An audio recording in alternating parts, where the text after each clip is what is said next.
up, Ian? This is Darrell Montague. I'm with MMAHawaii. What's up, What's up, Ian? How's it going? How you doing, buddy? I'm good, just hanging out with my dogs. I got one dog here. I got my other dog in my lap. But watching Top Gear. Cool. Doing it. How was training? Good. It's quick. Cool.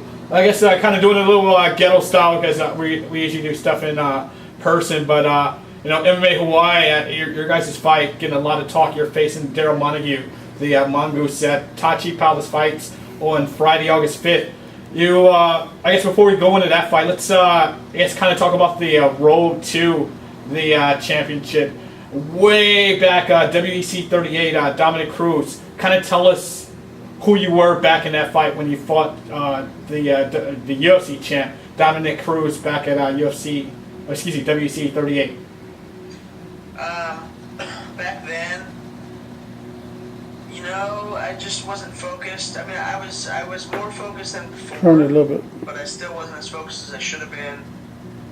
You know, I had a leg injury that was bugging me a lot, and I ended up fracturing my shin in that fight.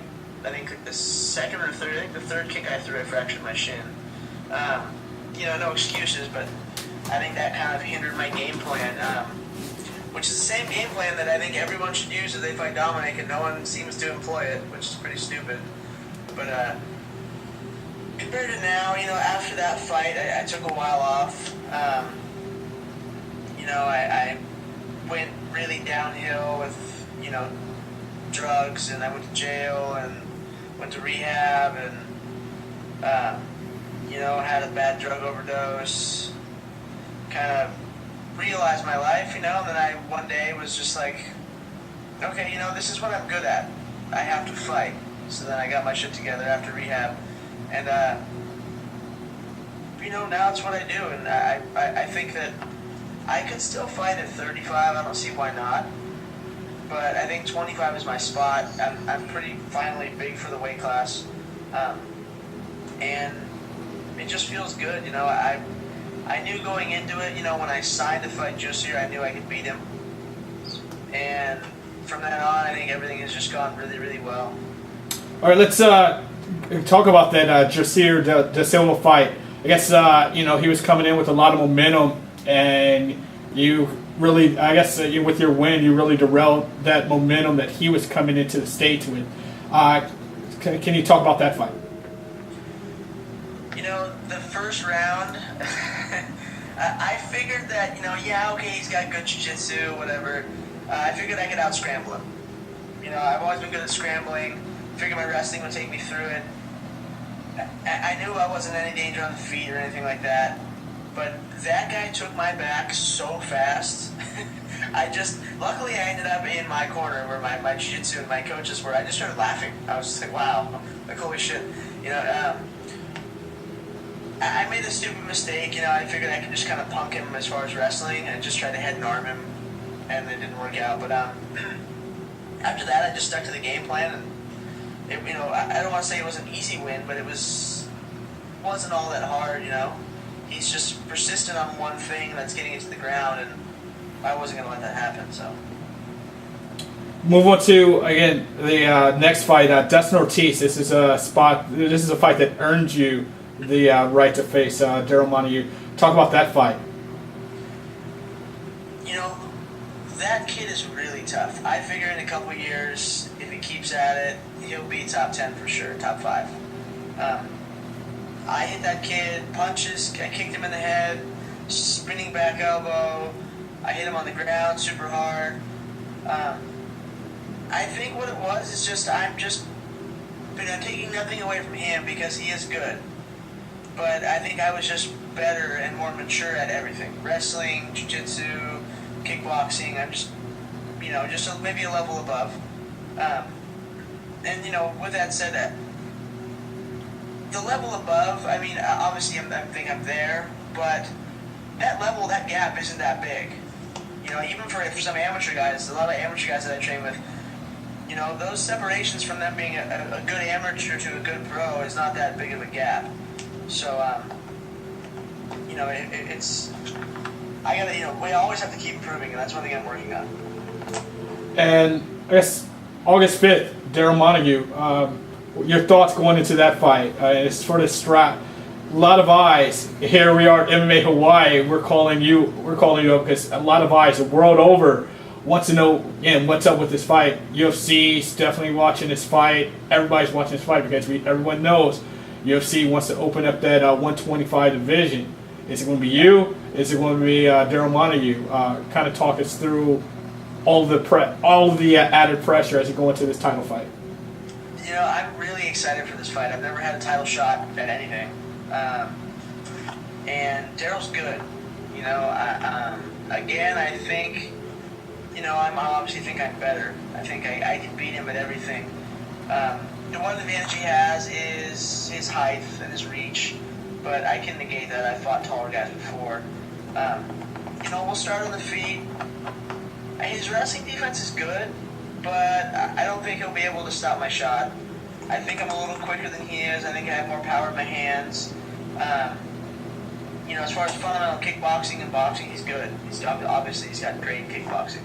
I haven't seen much of his jiu-jitsu, but I know he's a purple belt under Javi Vasquez, and that speaks for itself. I mean, Javi's one of the best guys I've ever rolled with. Yeah.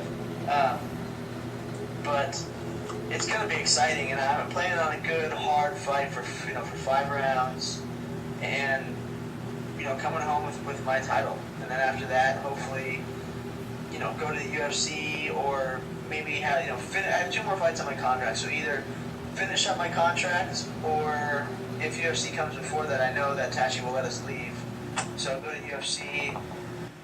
And then from there, just keep moving up the ranks. Hopefully, be able to fight guys like Benavidez or Demetrius Johnson. I mean, everyone pegs Demetrius Johnson as the next world champ at 125, but I beg to differ. Can you talk about your team? You train with Team Oyama. Who's been helping you get ready? Shut up. Who's been helping you get ready for this fight over there at Team Oyama? I've got my jiu-jitsu coaches, Jiva Santana, Bao Quach, Laercio Fernandez, Fabio Nascimento.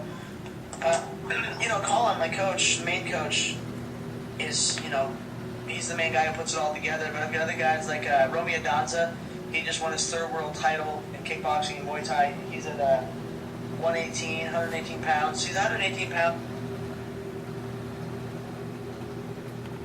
Like I said, there's a lot of amateurs that we have on my team, whether they're kickboxers or MMA guys that are, no one knows who they are, but they're damn good, and they beat the crap out of me every day. Go ahead, real quick, Uncle Creepy. Shout out your sponsors. Who's been helping who's been helping you out, hooking you up so you can spend that time in the gym? Metal Militia takes care of me. They're really good. I've been training the owner, Brian Deegan, and he's a great guy. He does, good things for the sport. Just their whole company does good things for me. I've got Platinum Performance for some supplements, and then I've got Trace Minerals for other stuff. I get, as far as other sponsors, it's kind of back and forth. Power Balance sponsors me a little bit, with their little bracelets and stuff like that. That's about it for now. All my mouth guards, my mom makes agility mouth guards. So I gotta thank her because I get those. Yeah, that's about it. So where did the nickname Uncle Creepy come from? It was my friend's son. It was like 3 in the morning, and I was trying to put him to bed, and he just, Uncle Creepy, Uncle Creepy. And everybody heard, and it just kind of stuck. I've been known to do some creepy shit in my life, so... it works out. I think the biggest advocate of the name is my fiance. She knows. So it works out. I mean, I think nicknames are stupid in general, especially people who give themselves their own nicknames. Like, they want to sound mean or tough, and they give themselves a nickname. I'm like, really? But it's either that, or my fiance and her friends call me the Baby Man. But I guess I'll stick with Uncle Creepy. Yeah, works. Yeah, definitely rolls off the tongue a lot better than the Baby Man. Yeah. again, thank you very, very much. Definitely look forward to your fight against Darrell Montague at Friday, August 5th at the Tachi Palace fight. Anything else you want to say before we sign off? No, just thank you to all my friends, my family, my sponsors, my fiance. Everybody really takes care of me. I put everyone through a lot of nonsense, and everyone still has faith. So, thank them, thank God, and I'll make you guys proud. Cool. Looking forward to it, and we'll definitely be following you at at MMA Hawaii. For Ian, this is Darrell Mason, MMA Hawaii. Always real people, real fighters, real pay. Thanks, man. Cool. No worries. You got my number anytime, man. Thank you very much. Good luck. Happy training. Thanks. Bye. Cool.